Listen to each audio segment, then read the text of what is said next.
ओम नमः शिवाय। शिव जी सदा सहाय। ओम नमः शिवाय। गुरु जी सदा सहाय। कीर्तावतार के प्रसंग में मूक नामक दैत्य का शुक्र रूप धारण करके अर्जुन के पास आना, शिव जी का कीर्तावेश में प्रकट होना और अर्जुन तथा किरात वेशधारी शिव द्वारा उस दैत्य का वध। नंदीश्वर जी कहते हैं, मुने तदंतर अर्जुन व्यास जी के उपदेशानुसार विधि पूर्वक स्नान तथा न्यास आदि करके परम भक्ति के साथ शिव जी का ध्यान करने लगे। उस समय वे एक श्रेष्ठ मुनि की भांति एक ही पैर के बल पर खड़े हो सूर्य की ओर एकाग्र दृष्टि करके खड़े खड़े मंत्र जप कर रहे थे। इस प्रकार वे परम प्रेम पूर्वक मन ही मन शिव जी का स्मरण करके शंभु के सर्वोत्कृष्ट पंचाक्षर मंत्र का जप करते हुए घोर तप करने लगे। उस तपस्या का ऐसा उत्कृष्ट तेज प्रकट हुआ जिससे देवगण विस्मित हो गए। पुनः वे शिव जी के पास गए और समाहित चित्त से बोले। देवताओं ने कहा, सर्वेश, एक मनुष्य आपके लिए तपस्या में निरत है। प्रभु, वह व्यक्ति जो कुछ चाहता है उसे आप दे क्यों नहीं देते? नंदीश्वर जी कहते हैं, मुने, यूं कहकर देवताओं ने अनेक प्रकार से उनकी स्तुति की।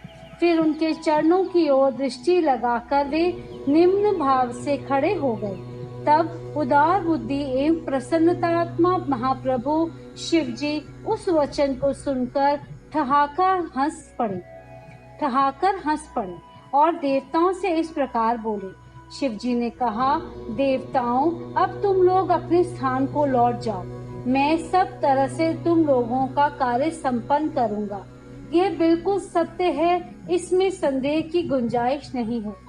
नंदीश्वर जी कहते हैं, मुने, शंभु के उस वचन को सुनकर देवताओं को पूर्णतया निश्चय हो गया। तब वे सब अपने स्थान को लौट गए। इसी समय मूक नामक दैत्य शुक्र का रूप धारण करके वहां आया। विपेंद्र उसे उस समय मायावी दुरात्मा दुर्योधन ने अर्जुन के पास भेजा था। वह जहां अर्जुन स्थित थे उसी मार्ग से अत्यंत वेग पूर्वक पर्वत शिखरों को उखाड़ता, वृक्षों को छिन्न भिन्न करता तथा अनेक प्रकार के शब्द करता हुआ आया। तब अर्जुन की भी दृष्टि उस मूक नामक असुर पर पड़ी। वे शिव जी के पाद पद्मों का स्मरण करके यूं विचार करने लगे। अर्जुन ने मन ही मन कहा, ये कौन है और कहां से आ रहा है? यह तो क्रूरकर्मा दिखाई पड़ रहा है। निश्चय ही यह मेरा अनिष्ट करने के लिए आ रहा है।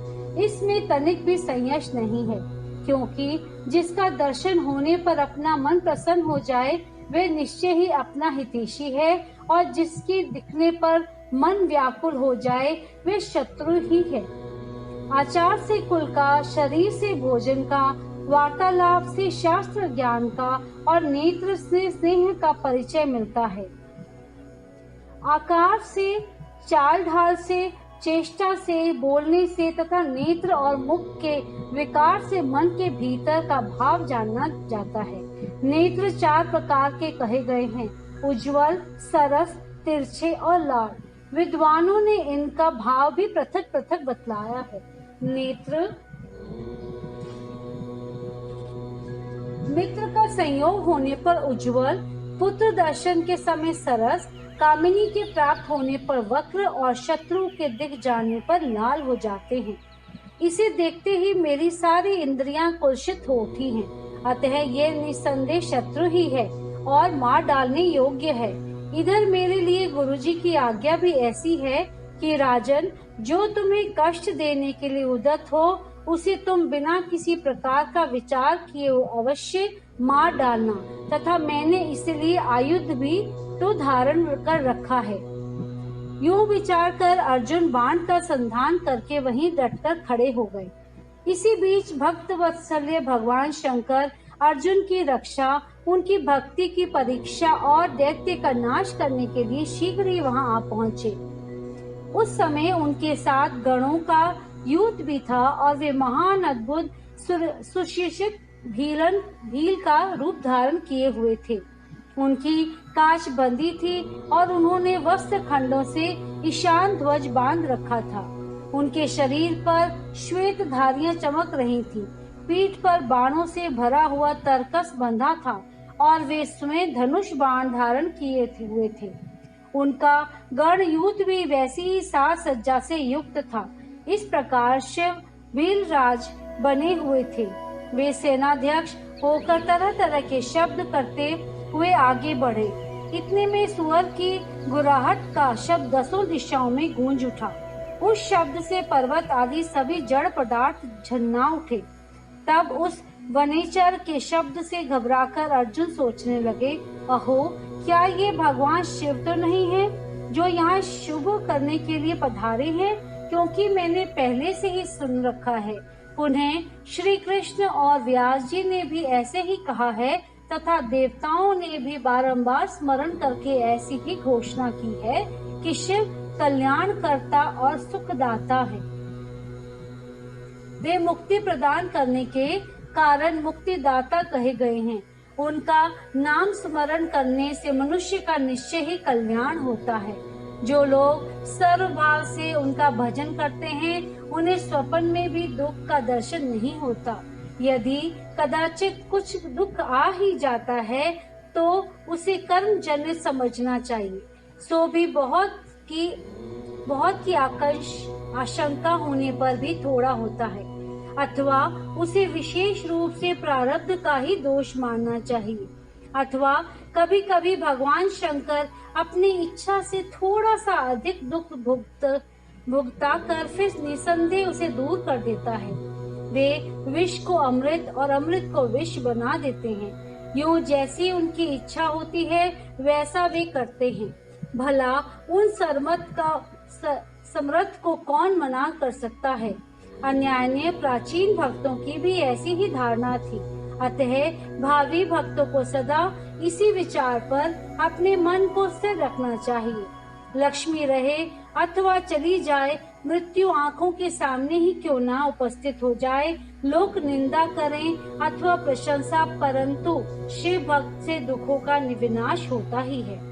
शंकर अपने भक्तों को, चाहे वे पापी हो या पुण्यात्मा, सदा सुख देते हैं। यदि कभी वे परीक्षा के लिए भक्त को कष्ट में डाल देते हैं तो अन्य में दयालु स्वभाव होने के कारण वे ही उसके सुखदाता भी होते हैं।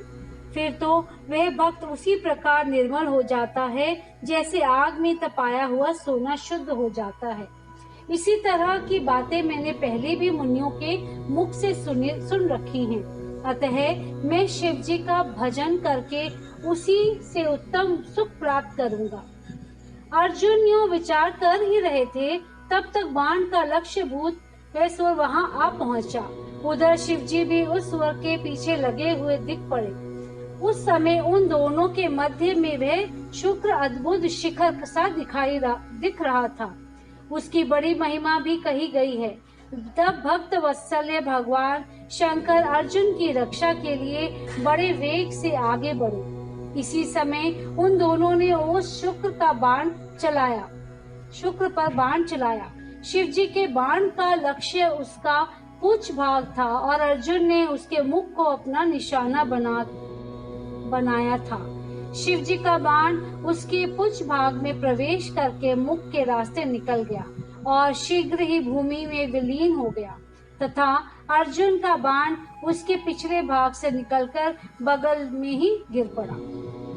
तब वह शुक्र रूपधारी दैत्य उसी क्षण मरकर भूतल पर गिर पड़ा। उस समय देवताओं को महान हर्ष प्राप्त हुआ। उन्होंने पहले तो जय जयकार करते हुए पुष्पों की वृष्टि की, फिर वे बारंबार नमस्कार करके स्तुति करने लगे। उस समय उन दोनों ने दैत्यों के उस क्रूर रूप की ओर दृष्टिपात किया। उसे देखकर शिव जी का मन संतुष्ट हो गया और अर्जुन को महान सुख प्राप्त हुआ। तत्पश्चात अर्जुन मन ही मन विशेष रूप से सुख का अनुभव करते हुए कहने लगे, अहो, यह श्रेष्ठ दैत्य परम अद्भुत रूप धारण करके मुझे मारने के लिए ही आया था, परंतु शिव जी ने ही मेरी रक्षा की है। निसंदेह उस परमेश्वर उन परमेश्वर ने ही आज मेरी बुद्धि को प्रेरित किया है। ऐसा विचार कर अर्जुन ने शिव जी नाम संकीर्तन किया और फिर बारंबार उनके चरणों में प्रणाम करके उनकी स्तुति की। अध्याय 39 संपूर्ण। ओम नमः शिवाय। ओम नमः शिवाय।